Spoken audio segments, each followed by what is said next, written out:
On part 4 of this I-70 road trip series, we took a look at the best stops along the interstate in Ohio and West Virginia. Today, in part 5, the final part of this east to west road trip, we'll venture into the great states of Pennsylvania and Maryland. So let's see what's out there on I-70 through the Keystone and Old Line states. Our first stop is the city of Washington, Pennsylvania. Population 13,000. 18 miles east of the West Virginia border, Washington is a quaint town situated in a valley surrounded by the rolling hills of western Pennsylvania, and is actually technically part of the Pittsburgh metro area, although it is 30 miles south of the city and feels further disconnected from it than Pittsburgh's closer suburbs. The city of Pittsburgh is just too far off the interstate to include in this video, but not to worry. Washington definitely has its own thing going on for sure. The way I-70 wraps around the city provides visitors for the hotel accommodations all over it, but if I were you, I'd stay as close to Main Street as possible, because downtown Washington is as charming as it gets, with its countless 19th century craftsman buildings decorating Main Street. It's full of great dining options, with local favorites, the Table Coffee Shop, Masala House Indian Bistro, and the President's Pub, a tavern serving hearty comfort eats, craft beer, and cocktails. Speaking of presidents, the city is home of Washington and Jefferson College, a small but beautiful liberal arts university established in 1781. The campus is so nice and makes for a great place to walk around and spend some free time on this road trip. Another perk of the town, if you happen to be there from 3 to 6 on a Thursday,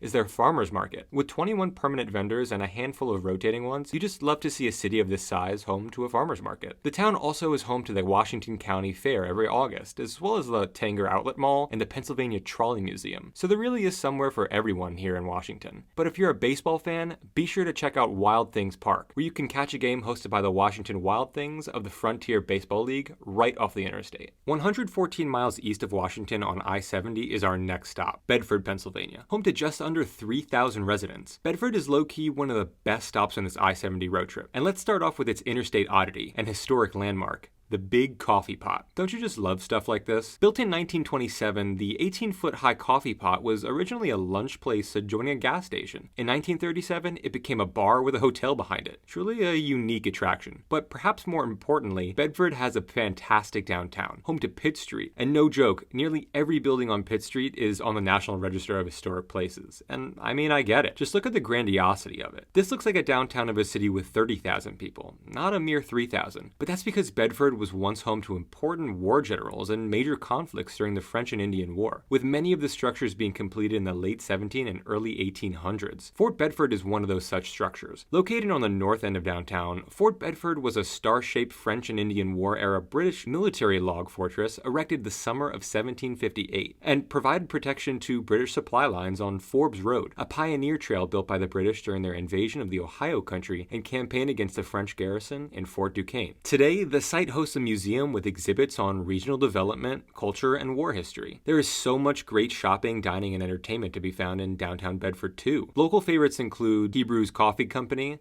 Lifestyle Italian, and Village News Tavern. There's also the Pitt Theater, Pennsylvania's longest continually running movie theater, showing movies in this beautiful building since 1939. Bedford's a special place and definitely deserves a stop on this I-70 road trip. Okay, admittedly, this next stop is a bit of a joke, but we won't spend too much time on it. Have you ever seen this picture?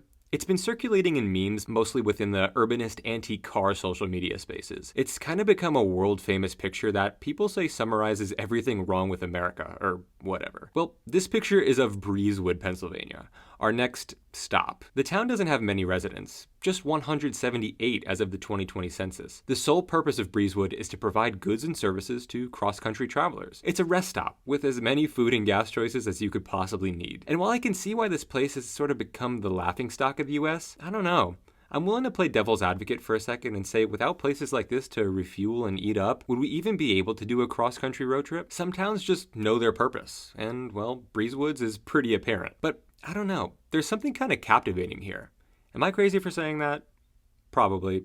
So let's move on. 56 miles southeast of Breezewood on I-70 is Hagerstown, Maryland. Population 44,000. Hagerstown, Maryland is kind of a hidden gem on this road trip. The city's rich history is evident in its well-preserved architecture and landmarks. Two places worth checking out are the Hager House, a colonial-era mansion of Hagerstown's German immigrant founder, and the Washington County Museum of Fine Arts, both of which are located in the beautiful Hagerstown City Park. Additionally, the city's downtown area is filled with charming shops, cafes, and restaurants, with some highly rated ones being Cannon Coffee, Broadaxe Pub, and Prohibition Hub. Nature lovers will appreciate Hagerstown's proximity to outdoor adventures, as the city is surrounded by scenic landscapes and is close to the Appalachian Trail, offering opportunities for hiking, birdwatching, and other outdoor activities. Greenbrier State Park and the Chesapeake and Ohio Canal National Historic Park are also nearby, providing serene settings for picnics and relaxation on your road trip. Furthermore, Hagerstown hosts various events and festivals throughout the year. From the Maryland Symphony Orchestra's performances to the annual Western Maryland Blues Fest, there's always something happening in Hagerstown. And of course, there's plenty of short-term accommodations in town for every budget level. Oh, and definitely be sure to check out Funkstown, about a mile outside of the city.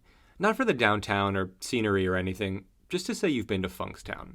That's all. 25 miles east of Hagerstown and Funkstown is the city of Frederick, Maryland. Population 80,000. And I've got to say, this stretch of I-70 is impressing me. Town after town, there's just so many places to stop at on I-70 here in Maryland especially, and Frederick is definitely one of the best. Let's start with the downtown this time. Just look at this place. It feels very European. In the best kind of way. The downtown is dotted with shops, restaurants, and cafes and provides for an excellent place to explore, taking in all of this gorgeous architecture. And I know I'm a sucker for brick, but really it's a testament to the craftsmanship here. It's no doubt a well-preserved downtown, featuring a myriad of 18th and 19th century buildings, most of which are on the National Register. Along with the many shops and restaurants, visitors can explore the National Museum of Civil War Medicine, providing unique insights into the medical practices during the Civil War, or take a stroll along Carroll Creek Promenade, adorned with greenery and public art installations, making it a picturesque spot for a leisurely walk. The city hosts numerous galleries, theaters, and live music venues, offering a diverse range of entertainment options. Visitors can attend the Weinberg Center for the Arts, a historic theater that showcases a variety of performances from concerts to theatrical productions. Frederick even has a farmer's market every Saturday morning too, which is always nice. And lastly, Frederick provides outdoor enthusiasts with ample opportunities for recreation. The nearby Cunningham Falls State Park offers hiking trails, waterfalls, and a peaceful lake for those seeking to spend some time outdoors on their stop. Whether exploring historical sites, enjoying cultural activities, or just immersing in Frederick's downtown, the city makes for a must-stop on this I-70 road trip.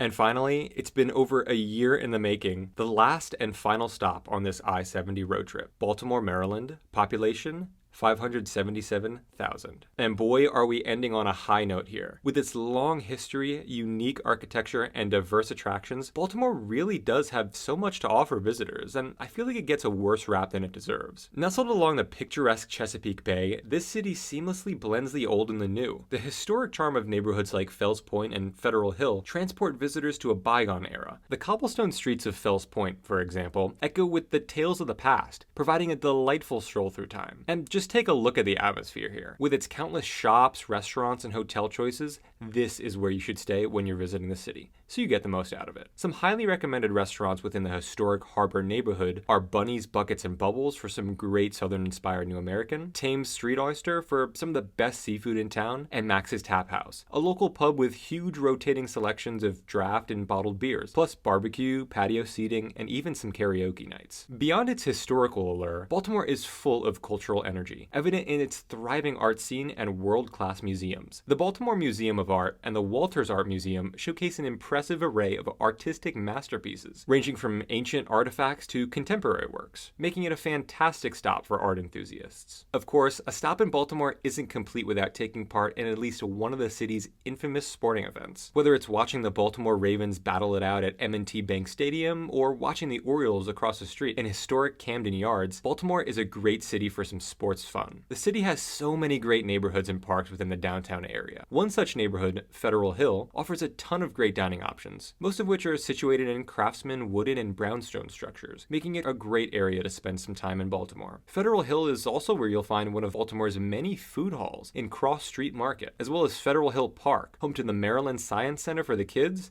and the must-visit American Visionary Art Museum, a small museum with unusual rotating exhibits by self-taught artists. No matter what you're looking for on your I-70 road trip, Baltimore's got it, making it a perfect end, or beginning, to any I-70 road trip. But That's all for this series. I know it took a while to get this first road trip series out in its entirety, but rest assured, it will not take this long to get the next one out. And I just want to say, if you've watched every part of this I-70 road trip series, thank you for continuing to watch and help the channel grow. Let me know down in the comments section if you watched parts 1 through 5, and if you're looking forward to the next interstate journey across the 2,500-mile highway, Interstate 10. Until then, thanks for watching, and don't forget to like and subscribe. See you next week from Town, City, State.